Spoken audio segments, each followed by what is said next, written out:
replace the word religion with having a child. So you have two forces now. You have your son or your daughter, let's say they are 20, and they feel whatever the way they want to feel.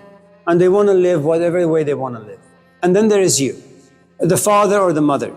You're not 20, you're not 30, you're not 40, you're like a 60-year-old man or a woman. Okay, you've gone through a lot of ups and downs in life. And one of the things that life does, hopefully, and you do, is at a certain point, you lock yourself in a room, whether it's a physical room or an emotional room or a psychological room or a spiritual room, where you sit and you sit back like an alcoholic and you say, okay, I want to figure out why I drank so much. I want to figure out what the hell is wrong with me. And you begin to take notes and you begin to make some observations. You pay attention. And out of the attention, you extract this thing called wisdom. You come to realize all the reasons that drove you to drink alcohol, to become addicted to alcohol, to eventually being given a label, an alcoholic. Now, you've overcome all of that. You stand on the outside because you've understood a few things about yourself and about life and complexities of life. You look at your son and you say, don't do A, B, C, D. And your son looks at you and says, Mom or Dad, you live your life, I will live my life. And you sit them down and say, I know what it means to be 20. I've been 20, but you have no idea what it means to be 60. And the point I'm trying to make, when you live in society, you have different people at different stages of maturity and different stages of insights. I'm just going to assume that you happen to have come from a Christian tradition.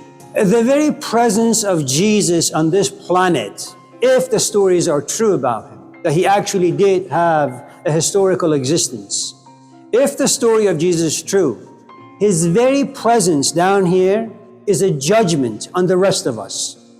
That our lives are cheesy, cheap, superficial, and stupid.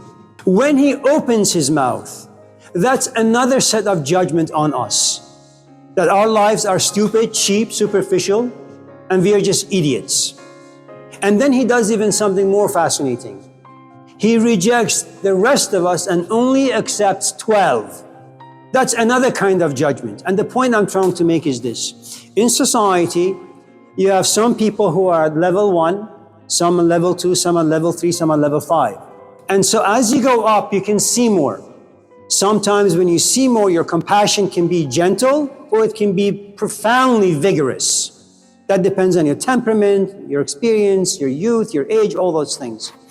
The other thing you need to kind of pay attention to is language. I don't know what you mean by religion. I don't know how well you understand religion. But let me give you perhaps a story that may express religion in a relatively creative way. There is this fish, the salmon fish. It has a very, very, very interesting life. It's an egg, lives under a rock for a while, and then the force of the river or the pond pushes this egg downwards until it reaches the sea, or the bigger part of this pool of water. And by the time it gets to the bottom, it's like a living, quacking fish, walking around, swimming around, quacking around. And as the fish is just living his or her life, they have friends, they have parents, they go to church, they go to the mosque, they read books, they go partying here and there. At a certain point, something really strange happens to the salmon's psychology. And I don't know why it happens. And I'm using this particular example because it's very much close to how and what we go through and what we feel sometimes.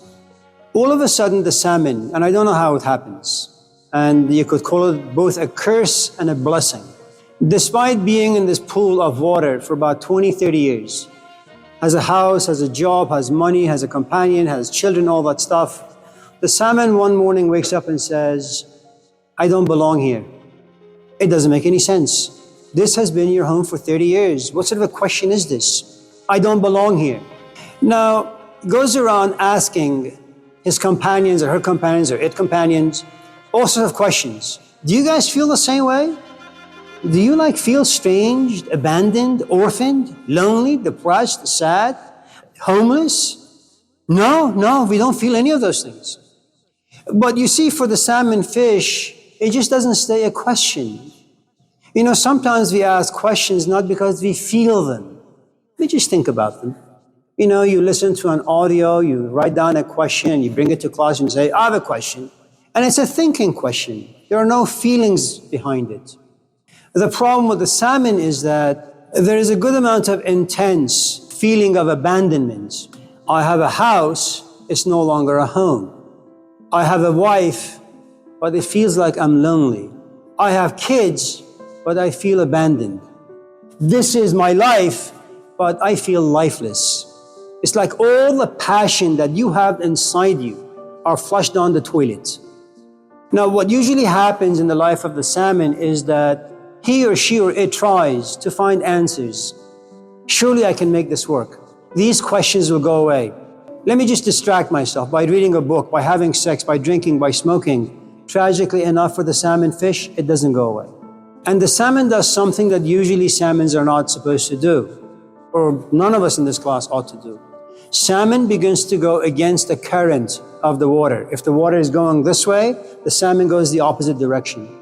And it happens at the worst time, spring. The bears are no longer asleep. They're really hungry because they haven't eaten food for about 4 to 6 months. They're all awake. And every time a fish flies upwards, gets devoured by the bears.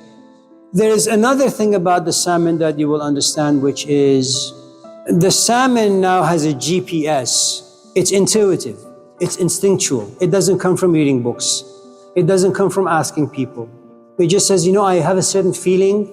I'm just going to follow those feelings.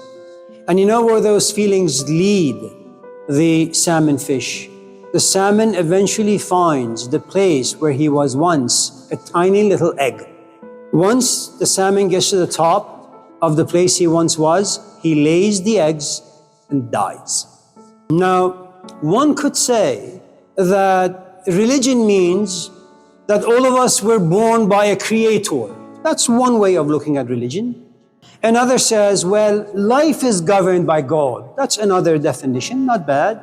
Another says, well, God has given me a wife, a husband, kids, a nice house, and just in case there are wrinkles or difficulties in any of those areas, you know what church to go to. And you say, God, my husband has cancer, heal him. My kids are ABCD, heal them. That's another way of religion. There is another approach to religion, is you begin to ask like religious questions. Who am I? What am I? But they remain as an intellectual force.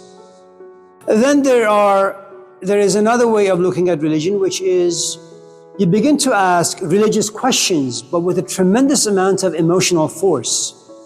But then they get forgotten. Life comes in, your kids scream, you have a job, you have classes, you have assignments, then they go into the background. Then you have another aspect of religion, which is in as much as you want to try to forget these questions because they're so painful, they won't go away. And the path that the salmon fish took was very much the path that Jesus took. At the age of 12, if the stories are right, he says, you know what? None of this stuff makes any sense. Judaism makes no sense. My parents don't make sense. Society doesn't make sense. The rabbinical tradition don't make sense. I'm just going to leave. For 18 long years, he goes away. Where, who, what, when, nobody knows. But when he comes back, he tries to unite people, only to realize nobody likes it.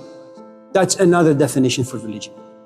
And the point I'm trying to make is language is layered by perspectives, and those perspectives are generated depending on people's maturity, insight, experience, and eloquence.